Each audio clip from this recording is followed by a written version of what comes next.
How's it going, my friend? I hope you are having a phenomenal day as you tune into another episode here on the Finding Direction podcast.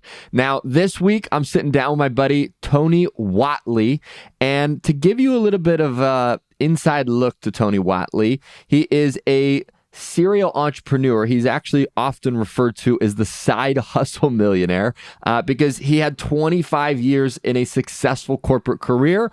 But while doing that, he built some tremendous side hustle businesses as well. We dive into all of that. He's also a coach, a podcast host. And on this episode, a few of the things we really dive into are how if you're currently drained in the current career that you're in, why it's time to go the extra mile in your life. All right, you apply this philosophy, it can be a game changer, I promise, for you as you go into the next chapter of your life if you're feeling drained in your current career.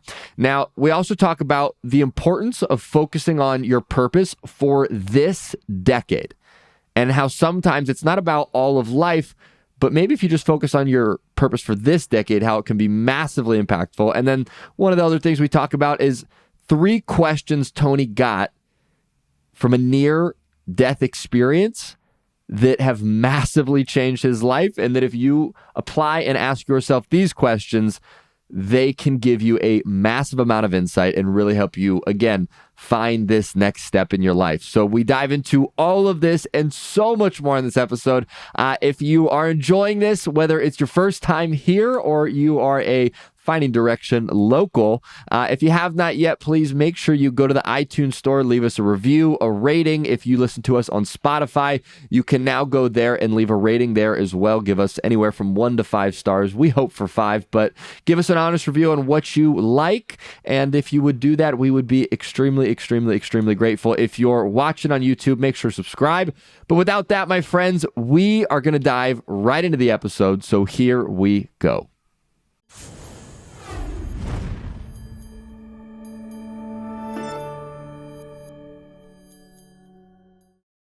Tony Whatley, welcome to the show, my man. I am absolutely excited to have you here. Stu, it's going to be good to connect, man. I'm looking forward to this, and I can't wait to get to know your audience a little bit better. Yeah, absolutely, man. And so, as we kick off this thing, one of the ways we like to start our episode every single time is I would love to just get an idea, and for all our listeners today, to kind of get an idea of what was life like for little Tony as you were growing up? Little Tony, I would say growing up in a Texas suburb, half Japanese, with all of the authoritarian people in my life at that time, the police, the teachers, the disciplinarians in public, they were all anti-Japanese for World War II era. You think about that. So, although my skin is not dark, I did experience racism and bullying and things like that. I was always pretty good at fighting back, but for a long time, I just took it. And I think that my dad being a U.S. Marine, a Vietnam vet, he'd always tell me, did you hit them back? And I was like, no, they're bigger than me. They're older than me. Yeah. He's like, well, until you come home and tell me that you actually defended yourself, I don't want to hear about it. And so that became the thing. Is I just learned to take it for a while. And probably around early in junior high, I started punching back. And then I became the protector, and I started helping other people that were being bullied. So that was my early childhood, I would say. I was always a daredevil kid. I was always the one who was willing to put the extra brick under the bike ramp and jump over my friends and do crazy things. I've always kind of been like a stuntman personality. Literally, when you asked me as a kid, what do you want to be when you grow up? It was a race car driver, a stuntman, or a fighter pilot. So that kind of gives you a clue on the adrenaline things speed and energy and violence. I love that kind of stuff. I love it. Okay, heck yeah. So then, as you start to grow up and, maybe this dream sticks with you, maybe not, but as you get closer to, let's say, your early 20s, did you sort of have an idea of, what you wanted to do with your life? Was it still, I'm going to grow up, I'm going to do, crazy things, get my adrenaline always going? What was kind of the vision for life at that point? I think in my late teens and my early 20s, I was really just trying to fit in, like most people socially. We're trying to figure things out in life. Maybe you're trying to get a good-looking girlfriend or a better job. Yeah. And I was waiting tables. I was going to school. And I was actually the first person in my family on both sides, my mom and dad's side, to go to the university and actually get a degree. And I knew this because literally my dad's side was kind of the trailer park group. They just kind of helped each other get a little bit better each time. And my dad was one of the first people in his family to move into a house that didn't have wheels attached to it. So that was a big deal. And I actually think trailer homes were cool when I was little. I thought, running room to room and shouting through the floor vents so you could hear each other in different rooms. I thought that was the coolest thing. But it's weird how our perceptions, awesome. and I look back and I look at the air quotes rich Uncle Hollis was his name. He had 2 acres and a bigger trailer home, which had a facade built on the front of it that looked like a normal house. So from the road, it looked like a white, nice house with a porch on it. And I remember talking about this later, probably my late teens with my mom. I was like, well, Uncle Hollis, he's probably the most successful person in our family, owns this hardware thing. And she's like, Tony, that was a trailer home too. I was like, are you kidding me? She's like, yeah, didn't you ever realize we had to take these big stairs to get into the house? And the floor it echoed when you walked on it. I was like, yeah. She goes, it was just a bigger trailer home, Tony. He wasn't that rich.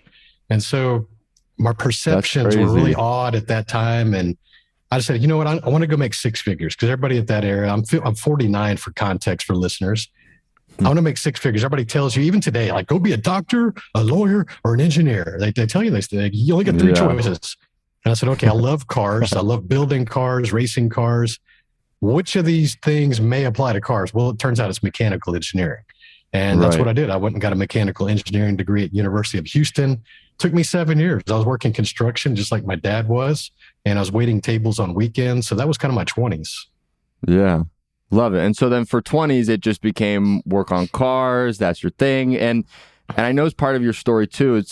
And I love this piece of your story, but it's I'm going to go work on cars, do engineering. But then you kind of had this, little side hustle that you were doing that turned out to be quite a good side hustle, we could say. But I'm curious if you could kind of walk the listeners through when was the original moment of inception where you're like, I'm happy doing my job, and you were successful, right? It wasn't like you were not successful and you did something else to be successful. You were successful in your career, but for some reason you did this other thing. Can you kind of share that with us? Where was the inception there?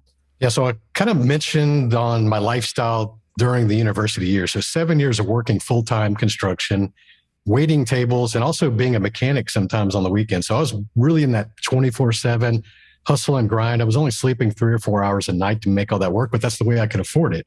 And I was going to school at night from 7 p.m. till 10 p.m. And I would stay up and I would study, and I would get about 3 or 4 hours of sleep. And that was just normal for me for a long period of time. And here's the thing is when I finally got out of school and I had a big boy career job with a salary instead of my hourly rate, right? I was making $47,000 a year, entry-level engineer, right? I was finding myself getting home at 5 p.m. and not having much to do and thinking about what do I do now? What do I do? Do I sit on the couch and watch hustler TV? mentality came in. Yeah. I had 7 years of hustle and I'm getting home and I felt like I had a part-time job. And so I said, okay, here's the question I think that I and everybody should ask themselves. Are you where you want to be? Am I where I want to be? And the answer at that moment was no. Even though I had graduated and had a degree and a salary job, big deal, right? I wasn't where I wanted to be. I was in a really small apartment and I had a used vehicle and, I couldn't really afford name brands or anything. So I kind of grew up broke and kind of was in that same mode with a steady job. And so I said, okay, what am I going to do to get ahead? And initially it started out, okay, well, I can always go back to the restaurant that I was managing and waiting tables at and just pick up shifts because my friends that I promoted are still there running the show. And so I called them up and they're like, hey, Tony, good to hear from you. You want to hang out? Let's go have some beers, Saturday night after we get off work. I'm like, no, dude, I'm on the job. And they're like, what? Dude, you have a degree. You're an engineer. Why would you come back here? And so literally 7 nights a week, I would just go in and pick up shifts because waiters always want to go home. And I had privileges from being a manager there. So I didn't have to be on the schedule, right? And so I literally would get home and I go, should I go to the gym? Yes, I'd go to the gym. I get back from the gym. I said, should I go to work? It's like, yes, so I might as well because I'm not where I want to be. So I would put the apron on, put the uniform on, and I'd go back and work at the steakhouse as a brewery steakhouse. It was a fun place to work, but I'd make an extra $100, $120 a night. And I did that for a couple of years, probably 2 years with an engineering degree. And here's the funny thing about this, Stu, is sometimes people from my engineering job would come to that restaurant. And these are guys that were working in the factory and the manufacturing, they're laborers, and they would see me like one of the middle kind of supervisor type roles at that company, waiting tables. They say, Tony, what are you doing here, man? Like, why are you waiting tables? You have an engineering job. And I was like, I know that, but I'm not where I want to be. And so that resounding things has always been like, I'm not where I want to be. What am I willing to do to go pursue or move closer to where I want to be? And if that requires you to get a second job or a third job, I'm willing to go do that, because I was a kid that would go mow other people's yards and have my friends laugh at me when they ride their bicycle. I'm willing to go do that. So I've never had too much pride or ego about doing what was required to get what I wanted. And that's how I was raised. My mom, being an immigrant with an immigrant mentality, she's like, nobody's going to give you anything. Life is not fair. Get your ass out there and go figure it out. So that's who I am. And dude, I've always been that way. And even like coaching now, with coaching clients, and people come to me and they have these big dreams and big goals. And I love that. I love that. I want to discourage that. But then I start getting into the tasks. Like, what do you want to do to achieve that? Are you willing to do this? Are you willing to do a video on social media every single day for a year? Are you willing to hire a speaking coach because you're kind of slacking in that area? You're willing to do that? Are you willing to go get with a fitness instructor to get your body in check and your health in check? Like, and a lot of them are like, oh, wow, man, I don't know if I could do that. I don't have time. It's like all the excuses start to show up. And I was like, okay, so you're not willing to do what it takes. That's the answer. Right. And not everyone is. I'm not saying be judgmental and saying like, oh, well, everybody sucks. They can't do this. Just be honest with yourself. Like, you're not willing to do what it takes. Therefore, if you're not in a situation in life that you're happy with, it's on you. It's because of the decisions you made or the inaction that you didn't take years ago that led to today. So that was kind of my 20s, dude. It was just learning. And then I eventually said, hey, I don't want to wait tables anymore. How am I going to do something to create some extra income? And so I started building that business. And part of that was working in the corporate side, dude, because realized that I'd been 7 years working in these facilities as a laborer, as a technician, had a lot of experience when I graduated. I wasn't like the typical grad at 22 with zero experience. I had a lot of practical knowledge, and I've done a lot of things. But what I found is that these companies would still treat me like a new grad. And even though I could demonstrate with excellence that I could do these roles to get promoted fast, they would say, oh, you're too young to do that. Nobody in our organization has managed millions of dollars in their 20s. You're too young. Pay your dues. Wait your turn. Like, I got tired of being told, wait my turn and pay your dues. And I got tired of that. So I started looking for external ways to accommodate myself by making decisions, being creative, hiring people. I started looking for external things to do. And that's when the start business is like 2001 is when I started that company, LS1 Tech, that you mentioned. Yeah. That was a hobby and my car thing. I wanted to build a website. I was learning how to build websites. I was teaching myself. And I said, I just want to build a cool website for guys to hang out and talk about cars and racing and going fast. Like, it'd be so cool if we could just have this on the website. And I built that. And and within 1 year, it became the #1 performance website for General Motors cars. So all your Chevrolet, Cadillac, Pontiac, Holden became the #1 website on the internet, the entire internet. And when we sold that website in 2007, was for millions of dollars. But to give you guys an idea of like visually, like why things are valued that high, is because we had over 100,000 unique visitors per day with an average rate of visiting for about 32 minutes per person. Damn. So imagine if you own a small storefront on Main Street, America. Yeah. Could you imagine 100,000 people walking through your front door every single day and hanging out for 30 minutes? Like, that's crazy attention. It's insane. That can be monetized for ads. Interesting. I think one thing that's super interesting too in your story, and it seems like it's like a silver lining through your life, which has helped you be extraordinarily successful, is this habit of going the extra mile if you're not where you want to be. Right. Yeah. Because just like you said, sometimes we're like, well, I'm not really quite where, I want to be or whatever it is. But then it's like, well, just like you said, what are you willing to do to get out of that situation? And it's like in the beginning, I mean, it sounds crazy to even hear you say it, where you're like, yeah, I had to go work a full-time engineer job. And then after I'd come back and pick up shifts, it's like, it's wild, but it's like, those reps of doing that and saying, I'm going to take the extra mile here. It's like all of a sudden, then it turned into your business and you take the extra mile there. And it's like just having that skill to go a little bit further than the next person is what'll take you so much further, whether you want to go further in the current career you're in, whether you want to go into another career. Like if you're not happy in the one you're at, go try something else on the side. Just like you get home from the 9 to 5 and then for a few hours a day, like go dabble. And the worst thing that can happen, and I love how, from at least when I've been kind of checking out your life, it seems like this is a belief you have. It's like, if it doesn't work out, you can always go back. You know what I mean? Versus sometimes we have this perception, well, if we try it and it doesn't work, well, then like, now I'm stuck with this and this is the rest of my life. But the reality is like, it's not. You could go back to doing exactly what you were doing. People don't focus on that. That is key, dude. You nailed it, because we are kind of hardwired to be skeptics. We always focus on what we can lose. We always focus on the worst case scenario. We have these negative assumptions, self-limiting beliefs. And so think about this, like you started a podcast. I bet you that first episode was your hardest one to record, wasn't it? It was the very first episode was the hardest one to record. Because I'm 200 something into mine. And the first one, you procrastinate for weeks, maybe months, some people, months. Yeah. And then when they record it, they do cuts, right? That just didn't sound good. They're just striving for perfection. They're trying to be Joe Rogan on episode 1, right? Yeah. And so you're really hypercritical, and you think about, man, people are going to make fun of this. People are going to laugh at me. It's not going to work out. I'm going to crash and burn. I'm going to pod fade 7 episodes deep like everybody does. Like you start having these thoughts, and is that the end of the world? Is that going to kill you? No, it's not going to kill you. Like think about this, like you go start a business. The worst thing that you could do is maybe lose a few $1,000s up front. Maybe like if you had some kind of things you had to buy or equipment or apps or software licenses, you might lose a little bit of money. Right. And the worst thing you have to do is go get another job. Like that's the worst thing. Like if you get laid off or the company you work for right now goes out of business, guess what? You're going to have to find another job. You've probably done this before. You've probably got a resume. You've probably gone through this a few times.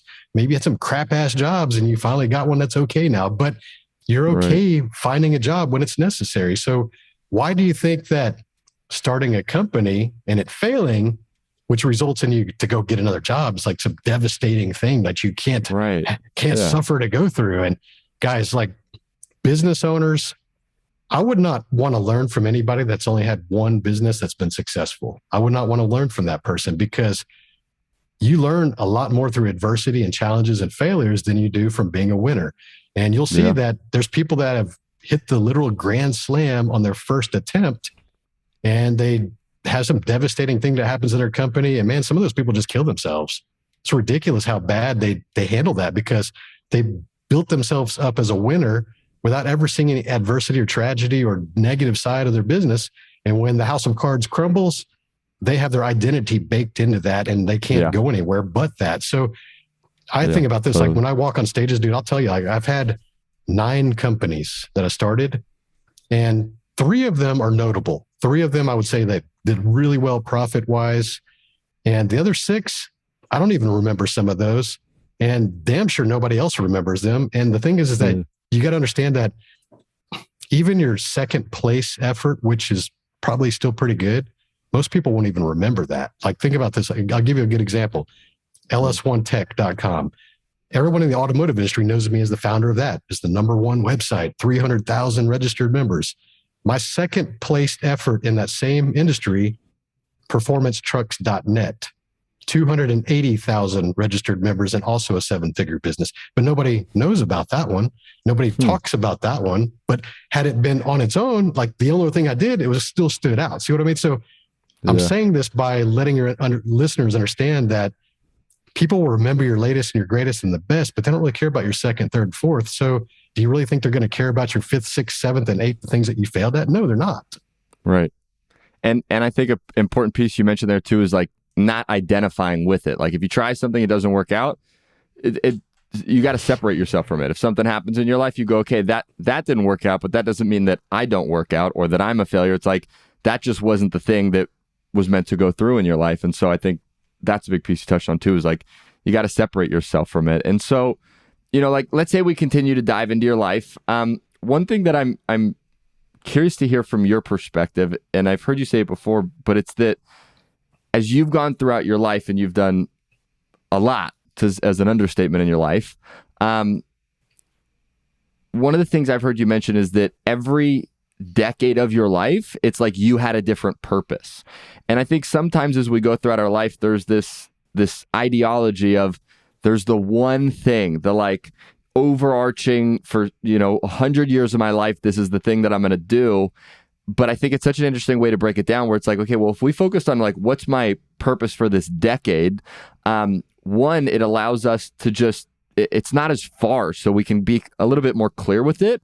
And one thing I've always learned as well is you will overestimate what you can do in a year, but sometimes we underestimate what we can do if we're truly committed for a decade. And so I'm curious for you, like, what's your thought around just tackling your life almost with having different purposes for every decade?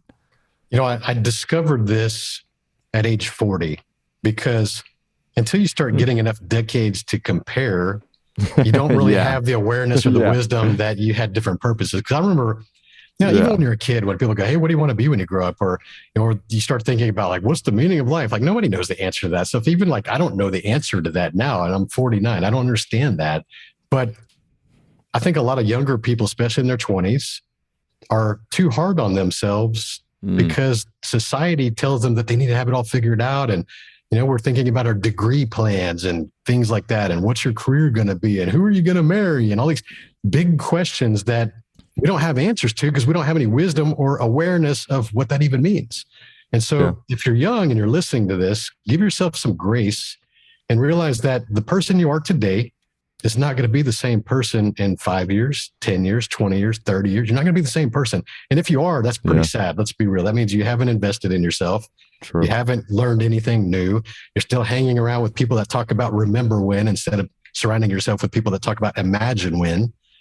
So there's a lot of things that you need to do to improve your health, wealth, mindset, relationships. Like these are things that take active involvement.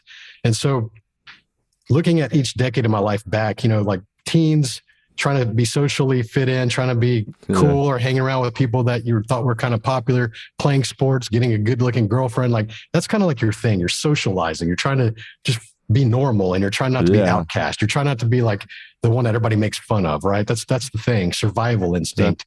20s for most people is trying to discover education, trying to build some credibility, trying to maybe touch a little authority in those roles that they're trying to just getting their feet underneath them, trying to be leaders in certain capacities and just trying to prove yourself to society, because when you're young, everybody counts you out for all kinds of things. So you want to prove yourself. You're always like trying to do that. Now 30s for men and I would say driven women, which is very common nowadays. I would say the majority of them are now like that.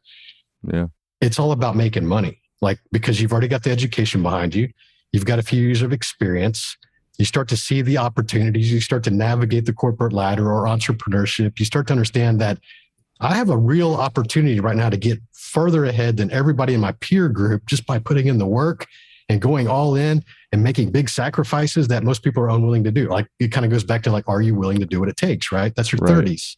And that was me. Me 30s was building the company, starting other companies, working the corporate ladder, climbing that into the six-figure and eventually the multiple six-figure range, getting promoted and doing these things, doing the things that are right that get you accolades and acknowledgement and the pay raises and the better titles and all the perks in the life. And I was willing to sacrifice a lot of the things that looking back that I would change now, but in the moment, you're like, okay with it. Like me traveling overseas or working offshore, or I'd be gone for a month at a time sometimes because of my career and made a lot of money. I made millions of dollars in my 30s. I sold my first company at age 34 and it was good. Financially, I was good, but looking back, I could have been a more present father.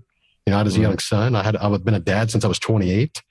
I could have been more present with, my wife and all kinds of things. I could have had better, stronger friendships. But when you're not here, the title that you wear to your family is absent. Even though they may call you manager or CEO or whatever in your corporate or your business world, your title to your family may be absent. And I look back and there was a lot of times I was absent and it caused some turmoil in my life. But would I change it? I don't know if I would change it anymore because it's that awareness that I have to have now that I had to go through that to be able to teach my clients now, my executives that I work with, like, don't do this. You will regret this later. Don't do this. Like, let's teach you how to make more money and work fewer hours. That way you can have that presence. Like I had to go through that. If I wouldn't have gone through it, I don't think it would meant as much to me. So 40s, dude, 40s, like I'm here at the end of 40s. Yeah. It's about legacy. It's about impact. It's about you're labeled as midlife. You're realizing that time does go faster, and you hear this your whole life, like time keeps going faster and faster. And here's my theory on this, and this will blow your mind because I came up with this all by myself. I didn't steal this from anybody. Let's go.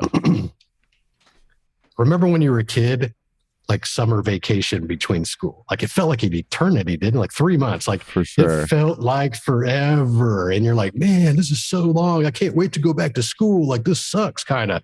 And nowadays, like 3 months is like literally like one quarter. It blows by. Now, here's why. We look at the year that we're in, that we're living, as a sliver, as a snapshot, as a fraction of our entire life. So when you're 10 years old, 1 year is 1/10 of your life. That's a pretty big fraction. That's a tenth of your life is 1 year. So it seems like an eternity because it's measured against the memories and the experiences over 9 years before it. Now, when you're 50 years old, 1 year is only 1/50th of your life. It's a very small sliver of all the experience and all the memories that you have that you're comparing against.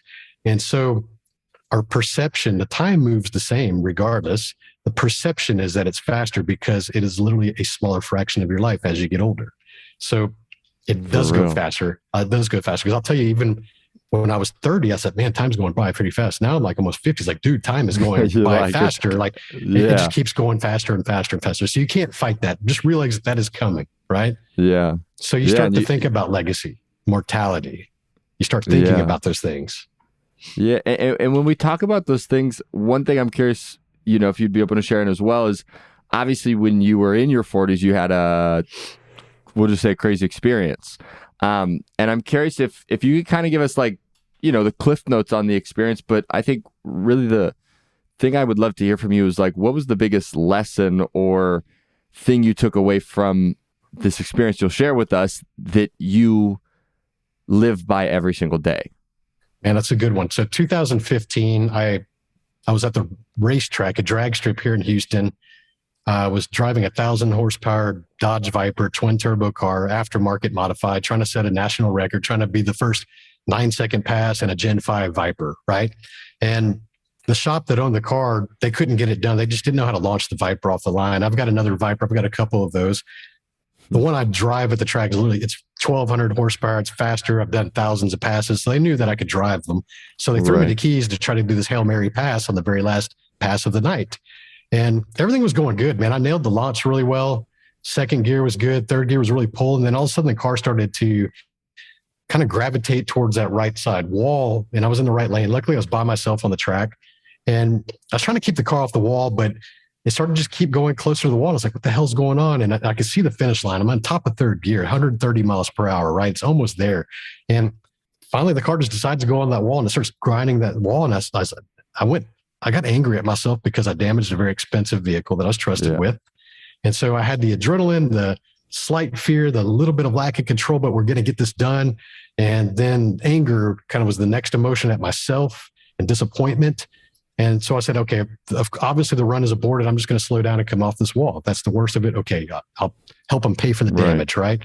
And as I was coming off the wall, what happened, and I didn't realize it was something in the rear suspension had broken, which was causing the rear wheel to do the steering. So the car went pushed you into the wall. Hard left, like the rear wheel kicked out, and I went hard left. And I'm looking at the concrete walls in the other lane now at 130 miles per hour, doing quick mental calculations that this is bad odds and I'm probably going to die right here. And in that moment, I even said to myself, well, here I go. And you just heard the emotions I went through. It was like the fear of initial, like losing the car getting out of line. Cars without power do that. Anger, disappointment, that's the next emotion. And now I'm looking at what I'm thinking is my certain death and I'm peaceful. There's no fear. There's no regret. There's no life flashing before my eyes. It was milliseconds, but it felt like an eternity. It really did. Yeah. And I was calm and I was okay with it. Okay. And so obviously I survived. Big impact. I mean, it blew to pieces the car. I mean, all the wheels were off the car. All the fluids were out. I just remember the car sliding forever. And I just being conscious. I didn't know if I was injured or not. I just remembered I need to get out of this car because it's going to catch on fire. I need to get out. So car finally came to a rest. I pried the door open because it caved in on that side. And I got out and I was in the back of the ambulance and the paramedics looking me over. and I'm looking right at the wreckage of this car, and I was kind of going through the series of questions through my mind. And the first one was, why am I still here? Like looking at the car, it's damaged. And I didn't have any injuries that I knew of. I was like, why am I still here? Like, there's got to be a reason. As cheesy as that sounds, there's got to be a reason, right? There's unfinished business. And so the next question that you think about is, well, had I died, how would I have been remembered? How would I have been remembered?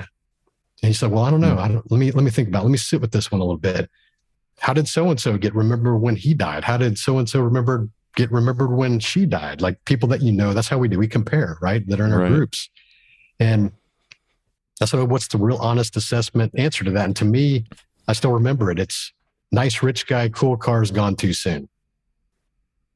And I said, okay, nice, rich guy, cool cars, gone too soon. Is that really a good way to be remembered? It's like, it's not bad, but for someone who's a high performer that pushes themselves and has helped only close proximity people that have been in my access, it really showed me that I wasn't doing enough with my life. And that's the lesson. So there are actually two big lessons in this. One is that when I was facing what I thought was certain death, I felt no fear. So therefore, I'm not afraid of dying. Even though everybody running around, especially in pandemic mode nowadays, they're like fearful about dying, living with cortisol spiking and just deteriorating their body on a daily basis because they're so worried about dying. Bad news, guys. We're all going to die. Every single one of us is going to die. There's no escape.